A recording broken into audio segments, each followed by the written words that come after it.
Assalamualaikum warahmatullahi wabarakatuh.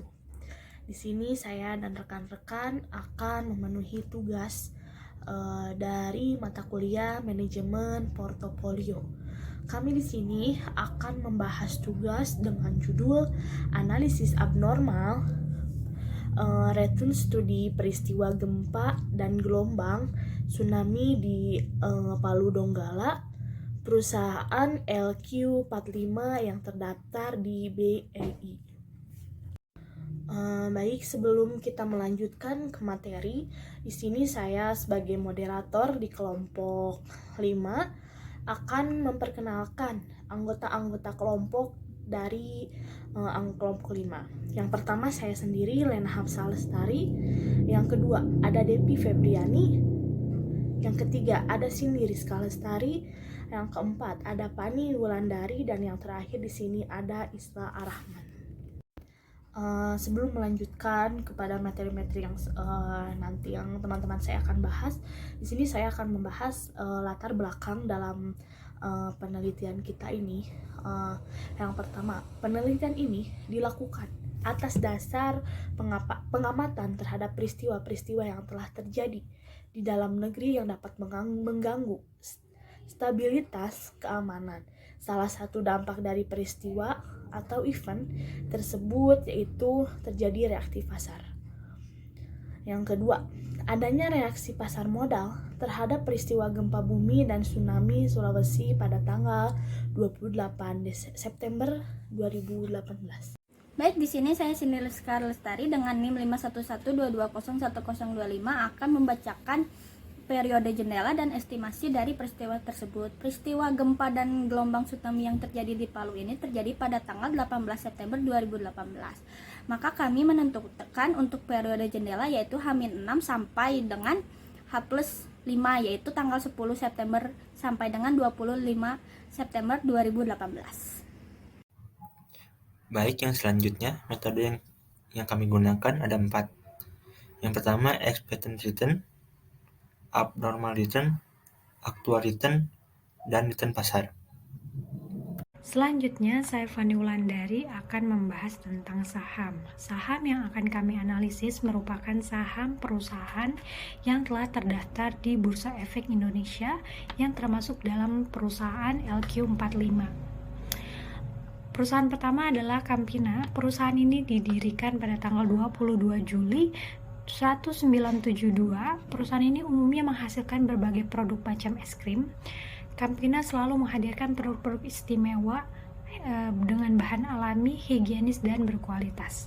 Lalu pada tahun 1994 mengubah status perusahaannya dari CV menjadi PT. Lalu pada tanggal 18 Desember 2017, Campina resmi mencatatkan sahamnya di Bursa Efek Indonesia dengan kode saham yaitu CAMP. Lalu yang kedua ada PT Indofood. PT ini merupakan produsen berbagai jenis makanan dan minuman yang bermarkas di Jakarta, Indonesia. Perusahaan ini didirikan pada tanggal 14 Agustus 1990 oleh Sudono Salim dengan nama PT Panganjaya Inti Kusuma yang pada tanggal 5 Februari 1994 menjadi Indofood Sukses Makmur. Lalu PT ini mendaftarkan sahamnya di Bursa Efek Indonesia dengan kode saham INDF. Selanjutnya, perusahaan yang ketiga adalah PT Mayora. Perusahaan ini berdiri pada tahun 1967 dan perusahaan ini menjadi badan usaha terbuka pada tanggal 4 Juli 1990 sehingga namanya berubah menjadi PT Mayora Indah. PT ini resmi mencatatkan sahamnya di Bursa Efek Indonesia dengan kode saham MYOR. Selanjutnya, perusahaan yang keempat ada PT Siantarto. Perusahaan ini merupakan perusahaan manufaktur yang membuat dan mengembangkan produk-produk makanan dan minuman berkualitas dengan mengutamakan cita rasa terbaik, berawal dari industri rumahan sederhana dan menjadi semakin berkembang. Lalu pada tahun 1996 mencatatkan sahamnya di lantai Bursa Efek Jakarta yang sekarang disebut sebagai Bursa Efek Indonesia dengan nama STTP. Selanjutnya di sini ada perhitungan return dan abnormal return dari PT Campina Ice Cream Industry. Seperti yang sudah dijelaskan pada periode jendela dan estimasi, di mana kami mengambil 6 hari sebelum dan 5 hari sesudah peristiwa terjadi. Pada saat peristiwa terjadi, PT Kamina memiliki harga saham sebesar 370, di mana memiliki return sebesar min 0,021164021 dan memiliki ekspektasi return sebesar 0,00798354, dan abnormal return pada saat peristiwa terjadi sebesar min 0,0291477776, dan di mana pada saat peristiwa terjadi PT Kamina memiliki IHSG atau indeks harga saham gabungan sebesar 5976,553223. Seperti yang terlihat pada tabel, PT Kamina memang memiliki abnormal return yang kurang atau minus, mau sebelum atau sesudah peristiwa. Selanjutnya ada perhitungan return dan abnormal return dari PT Indofood Sukses Makmur. Pada saat peristiwa, PT Indofood memiliki harga saham sebesar 5.900 dan memiliki return sebesar min 0,012552301, di mana expected returnnya sebesar 0,0079837754.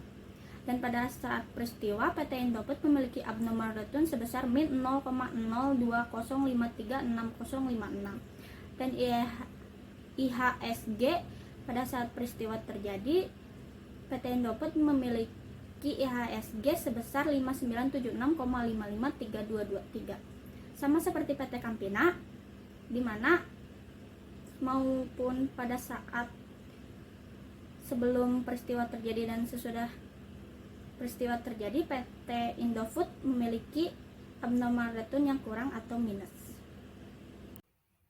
Yang selanjutnya, menghitung return dan abnormal return pada PT Mayora Indah Tbk. Pada saat kejadian, harga saham PT Mayora yaitu di 2.720 dan RI minus 0,00729927, dan harga pada saat kejadian IHSG 5.976,553223, dan harga ERI-nya 0,007983754. Untuk abnormal return yaitu minus 0,015283024. Dan yang terakhir, untuk menghitung return dan abnormal return pada PT Siantar Top Tbk. Untuk pada saat kejadian, harga saham PT Siantar Top yaitu 3.750 dengan RI 0, dan harga IHSG pada kejadian 5976,55223, dan ERI-nya 0,0079833754. Untuk abnormal return yaitu minus 0,0079833754. Selanjutnya ada data hasil perhitungan abnormal dari keempat perusahaan. Kita mulai dari T0 atau pada saat kejadian tsunami dan gempa di Palu Donggala. Pada saat itu adanya reaksi negatif pada perhitungan abnormal dari keempat perusahaan, sehingga pada perusahaan CEM T0-nya min 0,0291, lalu pada perusahaan INDF T0-nya min 0,0205, lalu di PT MYOR juga mengalami minus 0,0152. Yang terakhir perusahaan STTP juga mengalami minus 0,007. Selanjutnya kita lihat di T plus satunya, satu perusahaan yaitu INDF mengalami reaksi positif dengan nilai perhitungan abnormal 0,0132. Lalu di T plus 2-nya PT CEM mengalami reaksi positif dengan nilai abnormalnya 0,0359. Lalu di T plus 3-nya PT MYOR mengalami reaksi positif 0,0222. Lalu di T plus 4-nya, keempat perusahaan sama-sama mengalami reaksi negatif sehingga perhitungan abnormalnya minus. Lalu di T plus 5-nya, keempat perusahaan juga mengalami reaksi negatif sehingga mengalami minus di perhitungan abnormalnya. Selanjutnya ada data rata-rata abnormal dari keempat perusahaan. Yang pertama ada PT CEM. Di sini sebelum terjadinya gempa dan tsunami, PT CEM memiliki rata-rata abnormal sebesar 0,0018, sedangkan setelah kejadian mengalami reaksi negatif sehingga nilainya min 0,0152. Lalu di perusahaan yang kedua ada INDF atau Indofood. Sebelum kejadian rata-rata abnormalnya adalah minus 0,0087, sedangkan setelah kejadian menjadi minus 0,0121. Perusahaan yang ketiga ada PT MYOR atau Mayora. Pada saat sebelum kejadian tsunami dan gempa, nilai rata-rata abnormalnya adalah minus 0,0086, sedangkan setelah kejadian menjadi minus 0,0114. Lalu perusahaan keempat ada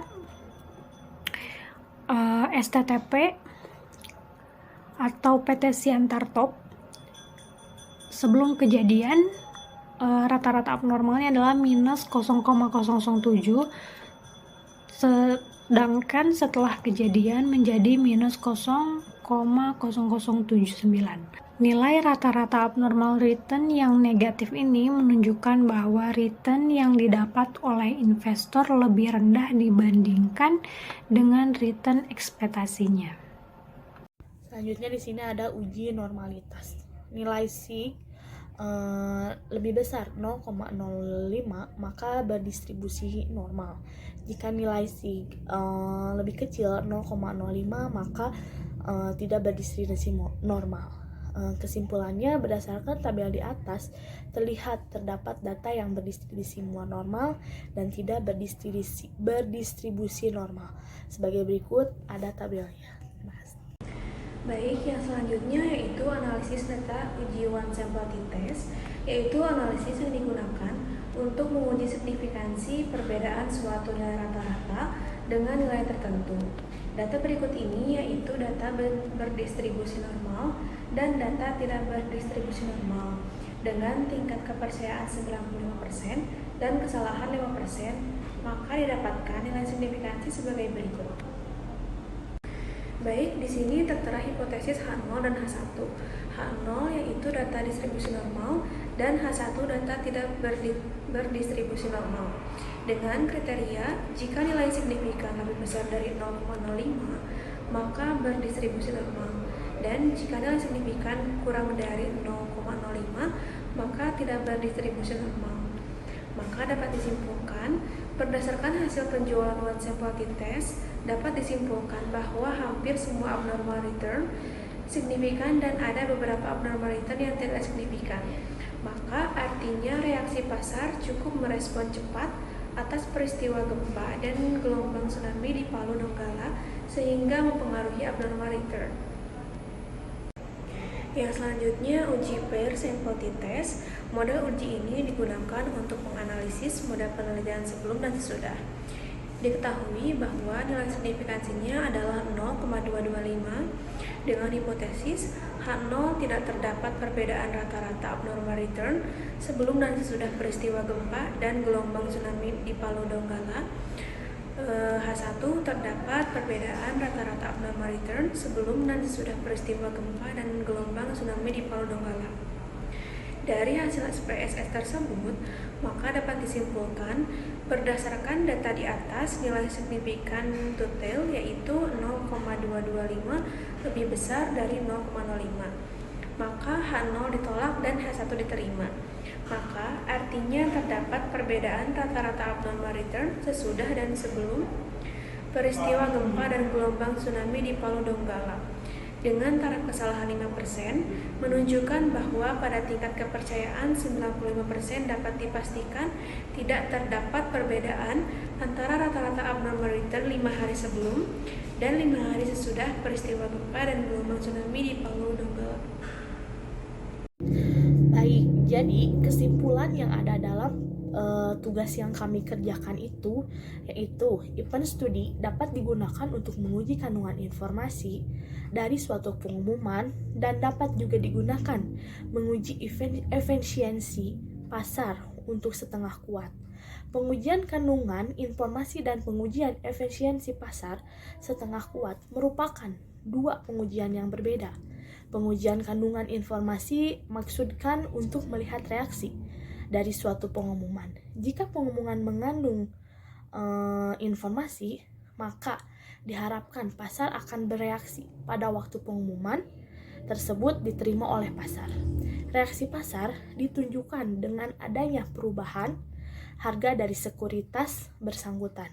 Reaksi ini dapat diukur dengan menggunakan return sebagai nilai perubahan harga atau dengan menggunakan abnormal return menggunakan pasar.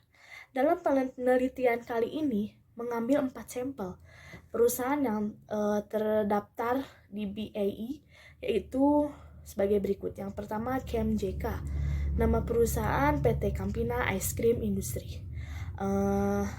Yang kedua ada PT Indofood Sukses Makmur Tbk. Yang ketiga ada PT Mayora Indah Tbk, dan yang terakhir PT Siantara Top Tbk. Jadi itu kesimpulan yang kelompok kami bahas dalam materi ini. Jadi sekian dan terima kasih.